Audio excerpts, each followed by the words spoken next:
Bienvenue dans Speedcast, le podcast dédié aux plus belles histoires du sport auto.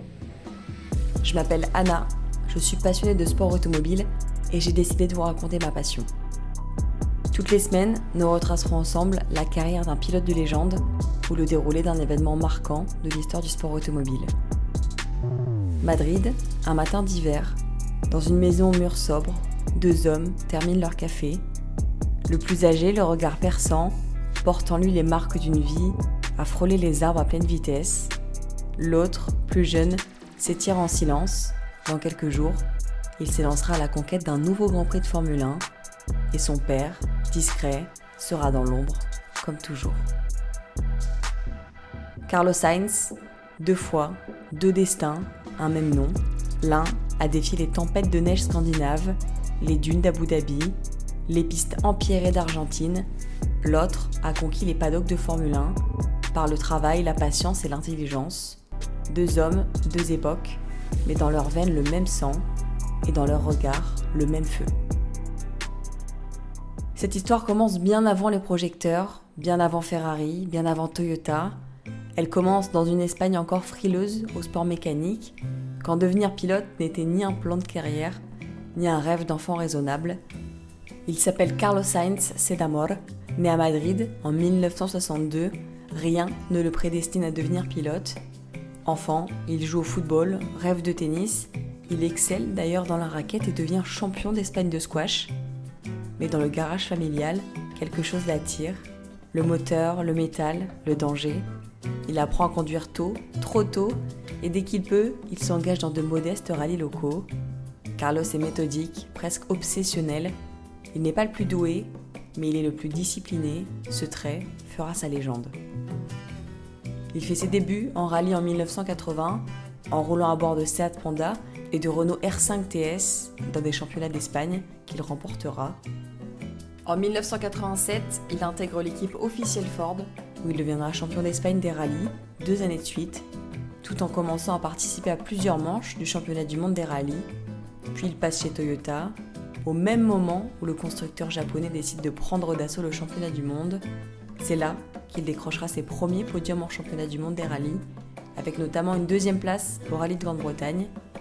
Il finira sa saison 1989 à la 8e place du championnat du monde. Avec Luis Moya, son coéquipier inséparable, ils forment un duo redouté, toujours calme, toujours précis, la tempête sous le contrôle.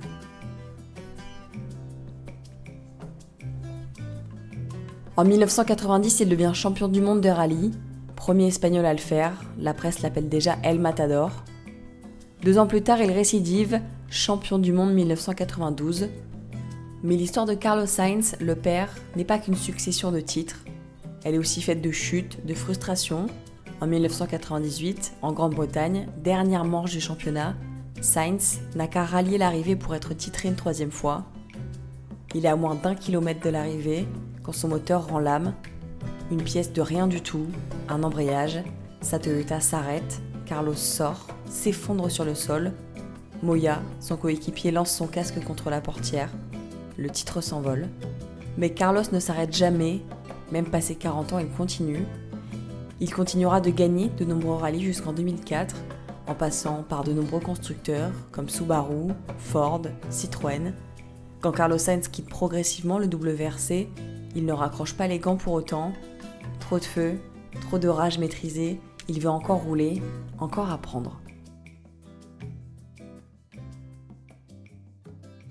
Et c'est vers le rallye raid, et spécialement le Dakar, qu'il se tourne. Ce n'est plus le Paris-Dakar des années 80.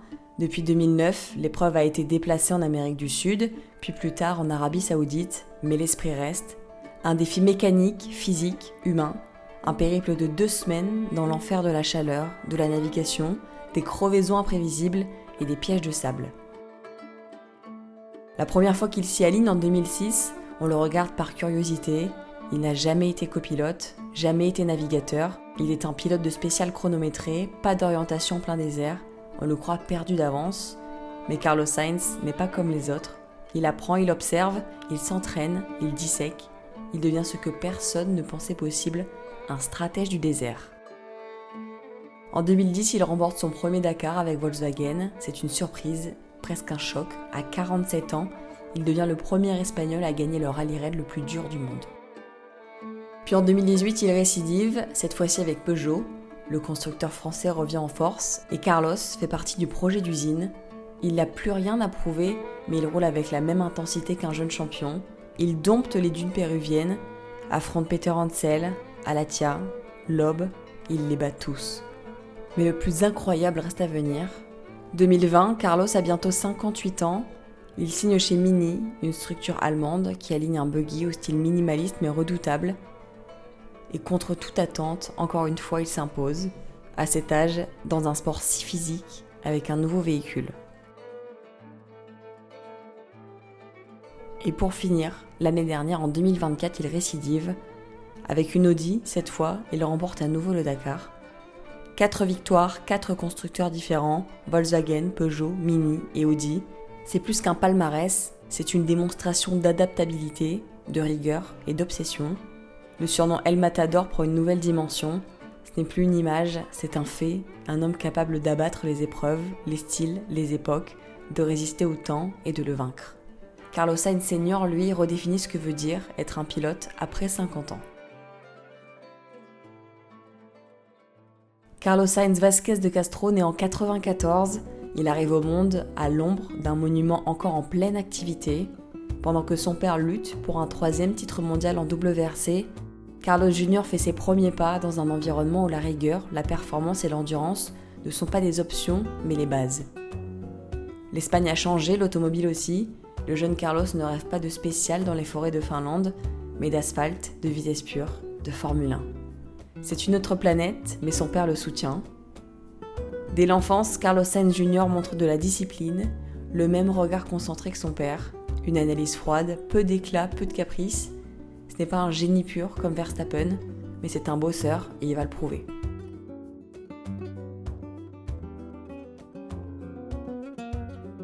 Il débute en karting à 7 ans, il gagne vite, mais surtout, il progresse sans cesse. Puis Red Bull le repère, Helmut Marko l'intègre au programme junior, une machine à former ou à broyer les talents. Carlos enchaîne les formules de promotion, il court en Europe, en Asie, en GP3, en Formule Renault 3.0. Il n'écrase jamais tout, mais il reste constant, propre, intelligent. En 2014, il remporte le championnat de Formule Renault 3.5. Ça y est, il est prêt. En 2015, il débute en Formule 1 chez Toro Rosso, l'antichambre de Red Bull, et à ses côtés, un jeune homme aux dents longues, Max Verstappen. La comparaison est cruelle, Verstappen brille, provoque, s'impose. Carlos est plus discret, mais il performe, il ne casse rien, il apprend, il construit. Et pendant que tout le monde s'enflamme pour Max Verstappen, Carlos lui fait son chemin, sans scandale, sans coup d'éclat, mais avec du sérieux. Il change d'équipe, Renault puis McLaren, à chaque étape il progresse, toujours propre, toujours solide. Il devient l'un des pilotes que l'on sous-estime, jusqu'à ce qu'on se rende compte qu'ils sont indispensables. En 2019, chez McLaren, il décroche son premier podium au Brésil. Une course folle, chaotique, il termine 3e sans même le savoir. Il célèbre dans le paddock, loin du podium, avant d'y être appelé quelques heures plus tard pour en profiter. C'est à son image, humble, méritant et patient, et au bout du chemin, un rêve de gosse, latent, Ferrari. L'été 2020 marque un tournant décisif pour Carlos Sainz. Après plusieurs saisons solides mais sans éclat majeur chez McLaren, il annonce son transfert vers Ferrari, l'écurie la plus mythique de la Formule 1. Le choix est audacieux, Ferrari c'est le rêve de tout pilote, mais c'est aussi un défi immense, une pression médiatique, des attentes démesurées, un environnement où chaque erreur est scrutée, chaque geste décortiqué. Dès sa première saison en 2021, Carlos doit apprendre à dompter la bête. La SF21 n'est pas une voiture facile. Les résultats sont irréguliers, mais il montre une constance, une intelligence de pilotage et une humilité qui rassure. Son style n'est pas flamboyant, il n'est pas un pilote spectaculaire, mais c'est un pilote solide, pragmatique, méthodique, à l'image de son père. Chaque course est une école, chaque tour une leçon. Puis vers la saison 2022, Ferrari revient fort, le nouveau châssis, la fiabilité améliorée, le moteur plus puissant. Tout est réuni pour une bataille serrée face à Red Bull et Mercedes. For the first time in Formula One, Carlos Sainz is victorious. He wins the British Grand Prix. Wow, wow, wow, wow, wow, wow, wow. Vamos! Good job. We did it. Yes, we did it. Vamos! Le 3 juillet 2022, à Silverstone, le destin offre à Carlos une occasion en or. Dans une course perturbée par la météo et les accidents, il profite de chaque opportunité et décroche sa première victoire en Formule 1. Le moment est intense, le premier Sainz a remporté un Grand Prix de F1, le nom brille enfin dans un autre championnat, une autre discipline. Mais ce succès, il ne le doit ni à la chance, ni au talent brut, c'est le fruit d'une discipline, d'un travail acharné depuis l'enfance, d'un apprentissage continu. Carlos Sainz Jr. n'est pas seulement le fils d'eux, il est devenu un pilier, un leader, un pilote que l'on respecte dans le paddock. Mais derrière ce visage calme et souriant, il y a une énorme pression, celle de ne jamais décevoir, celle de porter un nom chargé d'histoire, celle de continuer à progresser dans un sport où la moindre erreur coûte cher. Ferrari, avec son histoire, ses tifosi, ses exigences, est un monde à part.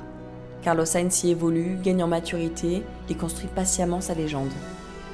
En 2023, une seconde victoire au Grand Prix de Singapour. Il termine seulement 7ème de la saison avec 200 points. En 2024, Lewis Hamilton est annoncé chez Ferrari. Carlos Sainz doit donc trouver une nouvelle maison à partir de 2025. Et avant le grand départ, il remporte le Grand Prix de Melbourne et le Grand Prix de Mexico, termine 5e du championnat du monde et l'été dernier, il est annoncé chez Williams pour un contrat de 2 ans à partir de 2025. Carlos Sainz, père et fils, deux vies, deux destins liés par un fil invisible, fait de passion, de rigueur et d'amour du sport mécanique. Leurs trajectoires se croisent peu, mais leur lien est profond. Carlos Sainz Senior n'a jamais été un père autoritaire, il n'a jamais poussé son fils à suivre ses pas, ni à devenir un pilote de rallye, mais il lui a transmis l'essentiel, la discipline, le travail et la patience. Tu ne peux pas tout contrôler, mais tu peux toujours préparer chaque détail, disait souvent Carlos Senior à son fils, une maxime qui s'applique dans les récits du Dakar, comme dans les conseils de Formule 1.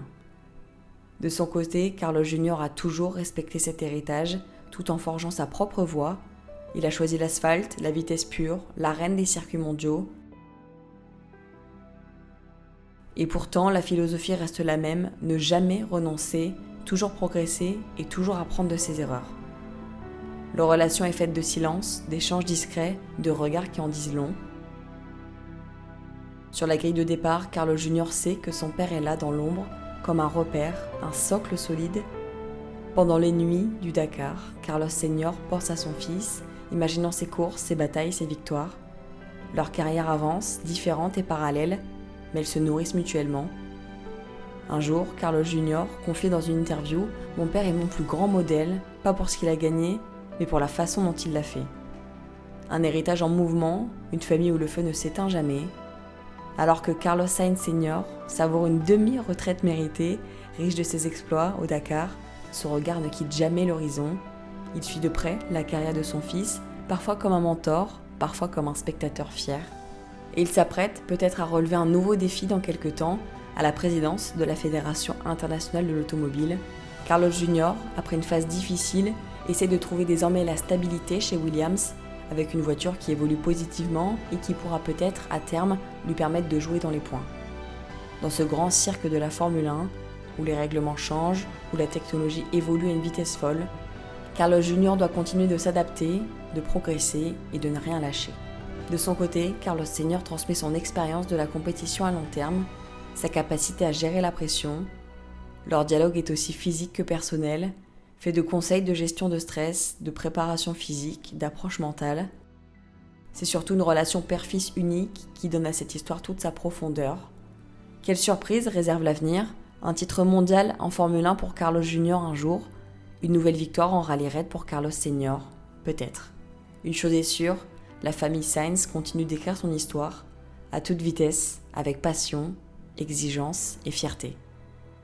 Merci à vous d'avoir écouté ce podcast dédié à la famille Sainz, de père en fils. N'hésitez pas à le partager s'il vous a plu, à le noter et à le commenter également. Et nous on se retrouve dès la semaine prochaine pour un nouvel épisode de Speedcast.